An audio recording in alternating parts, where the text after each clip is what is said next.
आप सबके समक्ष व्यक्त करना चाहता हूं। यज्ञ ऐसे कार्यक्रम में जहां पर बड़ी संख्या में संत उपस्थित हों और विचार व्यक्त करने के लिए मैं खड़ा होता हूं, तो स्वाभाविक रूप से मुझे लगता है कि हमारी बुद्धि, मेरी मेधा अब मंद पड़ने लगी। मैं ऐसा महसूस करता हूं, भक्ति भाव वो प्रबल होने लगा। बहुत कुछ सोचा था कि यदि मैं खड़ा होऊंगा तो अपने विचार लोगों के सामने व्यक्त करूंगा, लेकिन सचमुच जितना करना चाहिए उतना नहीं कर पाऊंगा। आज यदि मैं यहां पर मंच पर उपस्थित हूं, आप सभी जानते हैं जिस जीव का साध्य राधा है और उसको पाने का माध्यम भी राधा ही है और मंत्र भी राधा है, और यह मंत्र देने वाली गुरु भी स्वयं राधा ही है, जिसका सब कुछ ही राधा है और जीवन प्राण भी राधा है। ऐसे जीवों को जीवन में पाने के लिए शेष कुछ बचता नहीं। ऐसी राधा रानी की कृपा पात्र पूज्य दीदी मां ऋतंभरा जी की षष्ठ पुत्र के अवसर पर मैं हृदय से हार्दिक बधाई देता।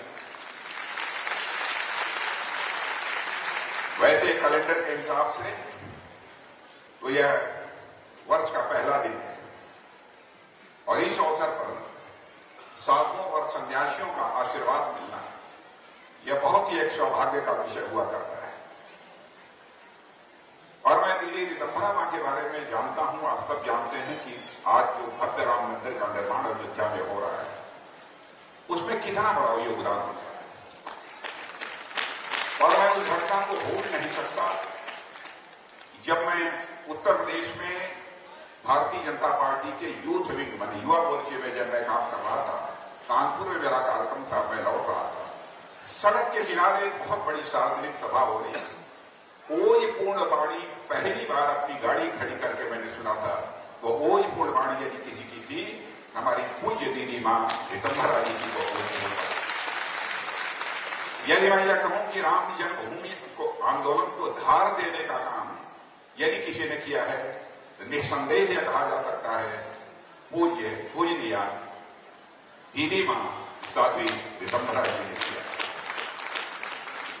आज की भाग दौड़ की जिंदगी में जहां लोगों को खुद के लिए समय बहुत ही मुश्किल से मिल पाता है, उस दौर में एक ऐसी पीठ का संचालन करना जो खुद के लिए नहीं बल्कि समाज के उत्थान के लिए कार्य करती हो, यह अपने आप में मैं मानता हूं कि बहुत बड़ी बात है। पूज्य दीदी ऋतंभरा जी समाज को ही इन्होंने अपना परिवार मान लिया है और यह बात राष्ट्र के प्रति इनकी निष्ठा को यह दर्शाती है। और मैं तो कहता हूं कि सचमुच हमारे देश के ऋषियों और मनीषियों ने जो कहा है कि यज्ञ पिंडे तत् ब्रह्मांडे, जो पिंड में है वही ब्रह्मांड में है, जो जड़ में है वही चेतन में है, जो सूक्ष्म में है वही विवर्त में है, जो छोटे में है वही बड़े में है, जो मेरे में है वही तेरे में है। मुझे लगता है कि इस भाव को उन्होंने अपने चित्त में उतार दिया है। इसीलिए इस पीठ के माध्यम से उन्होंने समाज की सेवा करने का संकल्प लिया है। परम पूज्य स्वामी परमानंद गिरि जी महाराज के आदेश। आज जब स्वामी परमानंद गिरि जी महाराज अपने विचार व्यक्त कर रहे थे तो उन्होंने कहा, एक समय था जबकि मैंने दायित्व सौंपा था राम जन्मभूमि आंदोलन को एक धार देने का, उस दायित्व का निर्वहन पूजनीय साध्वी ऋतंभरा जी ने तो किया है, लेकिन अगला दायित्व उन्हें यह देता हूं, अब सामाजिक समरसता इस देश में पैदा करने के लिए अपनी दायित्व का निर्वाह करें। ये बहुत बड़ी बात उन्होंने कही है। और वैसे भी आप सब जानते हैं कि हमारे देश के ऋषियों और मनीषियों ने अकेला देश है, इस देश के रहने वाले ऋषियों और मनीषियों ने भारत की सीमा में रहने वाले लोगों को ही अपने परिवार का सदस्य नहीं माना है, बल्कि पूरी धरा पर रहने वाले सारे लोगों को अपने परिवार का सदस्य मानते हुए वसुधैव कुटुंबकम का संदेश सारी दुनिया को, यदि किसी देश की धरती से गया है तो केवल और केवल भारत देश की धरती से गया है, दुनिया के किसी दूसरे देश की धरती से नहीं गया। शायद इसी सोच के आधार पर उन्होंने यह आदेश दिया है, आगे सामाजिक समरसता के लक्ष्य को प्राप्त करने के लिए हमारी पूजनीय आशा देवी तम्हरा जी भविष्य में काम करेंगे। आज यदि हम सब यहां पर मौजूद हैं तो सचमुच आज सभी संतों का आशीर्वाद प्राप्त कर हम सभी लोग अपने को धन्य महसूस कर रहे हैं।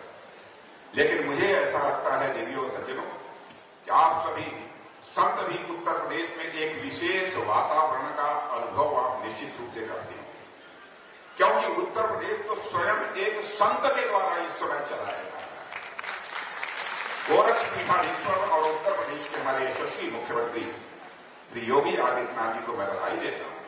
वह जिस प्रकार से उत्तर प्रदेश की शासन व्यवस्था चला रहे हैं उससे जनता के मन में तो सुरक्षा का ही नहीं बल्कि एक समृद्धि का भाव पैदा हुआ है और साथ ही साथ एक गौरव का भाव पैदा हुआ है। जान बूझकर मैं अपनी इस भावना को आप सबके सामने अभिव्यक्त करूं। इसके साथ ही साथ हमारे संतों के मन में भी यह भाव आया है कि जब तक वे लोग आपकी शासन व्यवस्था में रहेंगे प्रदेश के आध्यात्मिक और भौतिक विकास के उत्थान को दुनिया की कोई ताकत रोक नहीं सकती, वह निरंतर चलता ही रहेगा। और आज जब मैं इस कार्यक्रम के लिए मंच पर मैं चढ़ा और केंद्रीय वस्त्र में मंच और मैदान दोनों स्थानों पर जब मैंने अपने शब्दों को देखा तो सचमुच मेरे अंदर भी एक दिव्यता का भाव पैदा, एक दिव्य वातावरण यहां पर दिखाई दे रहा है। और वैसे भी जिस धरती पर इस क्षेत्र में कान्हा रमण करते हैं वहां तो दिव्यता रहेगी ही रहेगी, यही मैं कहना है। और देवियों सज्जनों, जब भी भगवान कृष्ण का जिक्र आता है तो हमारा हृदय ही नहीं आप सभी का हृदय भक्ति भाव के साथ भर जाता है। हमारे प्राचीन शास्त्रों में भी कहा गया है कर्षति आकर्षति इति कृष्ण, अर्थात कृष्ण बढ़े जो आपको आकर्षित करता है। अब जिसके नाम में ही कर्षण हो उससे भला कोई क्यों न आकर्षित हो। कृष्ण के नाम में ही सुख है, इसलिए भगवान कृष्ण की इस नगरी में मेरा रोम रोम मैं कह सकता हूं सुखी ही नहीं हो रहा है बल्कि भक्ति भाव से भरा हुआ है। देवियों और सज्जनों, वृंदावन में आप सब देखते होंगे अनेक विदेशी लोग यहां पर भ्रमण करने के लिए आते हैं, फिर यहां पर दर्शन करते हैं भगवान कृष्ण का और उसके बाद भक्ति में ऐसे रम जाते हैं कि बहुत सारे आपने विदेशियों को देखा होगा यहां पर आकर उन्होंने सारा जीवन गुजारने का अपना फैसला कर लिया है। ऐसे सैकड़ों ही नहीं बल्कि हजारों की संख्या में विदेशी जो वृंदावन आए होंगे वो यही के बनकर रह गए होंगे, भगवान कृष्ण के ही वह बनकर रह गए होंगे। उन्होंने अपने जीवन में उनको स्वीकार कर दिया। और मैं मानता हूं इसका उत्तर एक है, उनको भगवान कृष्ण और राधा रानी की भक्ति में तथा यहाँ के वातावरण में ऐसी शांति की अनुभूति होती है जो शांति उन्हें कहीं भी दुनिया में किसी दूसरे देश में नहीं मिल सकती। यदि उन्हें केवल भगवान कृष्ण और राधा जी की भक्ति में ही शांति मिलती है तो भगवान कृष्ण की भक्ति तो कहीं भी रहकर की जा सकती थी, उन्हें वृंदावन फिर आने की क्या जरूरत थी। वास्तव में उन विदेशियों को भक्ति के साथ साथ यहाँ की सांस्कृतिक चेतना भी भा जाती है और उन्हें हमारी सांस्कृतिक संस्कृति के हृदय जीतने की क्षमता भी भा जाती है। और मैं इसका उदाहरण देना चाहता हूं, छोटे छोटे उदाहरण। आपने देखा होगा कोई रिक्शा वाला जी आगे चलता है, सामने से भी कोई आता है और सामने आने वाले से उसे आग्रह करना होता है कि हमारे रिक्शे के लिए रास्ता दें, तो वह रिक्शा चलाने वाला भी राधे राधे और सामने वाला भी राधे राधे बोलकर उसको रास्ता भी दे देता है। यह भी हमने देखा। सामने यदि गाय आ गई, बैल आ गई तो उससे भी रास्ता हमारे लिए छोड़ दो, लोग राधे राधे बोलते हैं। ऐसा राधे राधे बोलने वाले लोग दुनिया में भी कहीं पर मिलेंगे, किसी तीर्थ स्तर पर मिलेंगे तो केवल वृंदावन में ही मिलेंगे, अन्य किसी दूसरे स्थान में। और यहां तक मैंने यहां देखा, चाय लेने के लिए गए तब भी राधे राधे बोलते, कचौड़ी खाने के लिए गए तब भी राधे राधे बोलते, पान खाने के लिए गए तो तब भी राधे राधे बोलते हैं। मुझे लगता है कि वृंदावन में रहने वाले लोगों की एक जीवन या पद्धति बन गई। देवी और सज्जनों, श्रद्धेय अटल जी ने इसी हृदय की जीतने की क्षमता पर यह लिखा था, भूभाग नहीं सत मानव के हृदय जीतने का निश्चय, हिंदू तन मन हिंदू जीवन, रग रग हिंदू मेरा परिचय। शायद इसी हृदय जीतने की क्षमता के कारण यह अटल बिहारी वाजपेयी ने इस कविता को लिखा और इस विषय को चरितार्थ करने में हमारे साधु संतों की, संत महात्माओं की जो भूमिका है, मैं कह सकता हूं उनसे कदापि यह भारत हो नहीं सकता। कैसा हमारा भारत देश है जिसने कहा कि हम तो आर्य नहीं, लेकिन हम केवल आर्य बने रहें यह हमको मंजूर नहीं है। इस विश्व की धरा पर रहने वाले सारे लोगों को हम आर्य बनाना चाहते हैं, कृष्ण बनाना चाहते हैं। इसलिए किरण तो विश्व माध्यम का संदेश सारी दुनिया को किसी देश की धरती से गया है तो हमारे आपकी देश की धरती भारत से गया है। हम सुसंस्कृत हैं शायद, लेकिन सारे विश्व को हम सुसंस्कृत बनाएंगे, यह संकल्प भी भारत के लोगों ने लिया। उस संकल्प को चरितार्थ किया सारे विश्व में।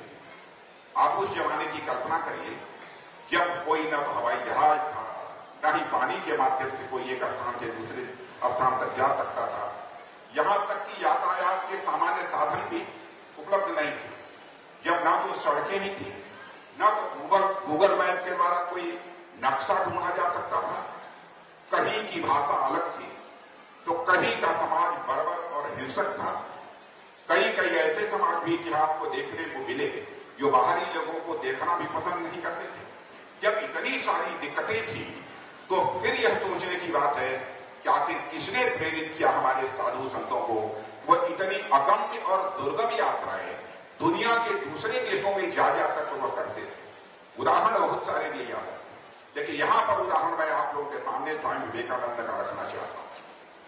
भारत का यह संदेश सारी दुनिया को देने के लिए विश्व के कई देशों का उन्होंने भ्रमण किया और एक स्थान की एक घटना की चर्चा आपके सामने करना चाहता हूं।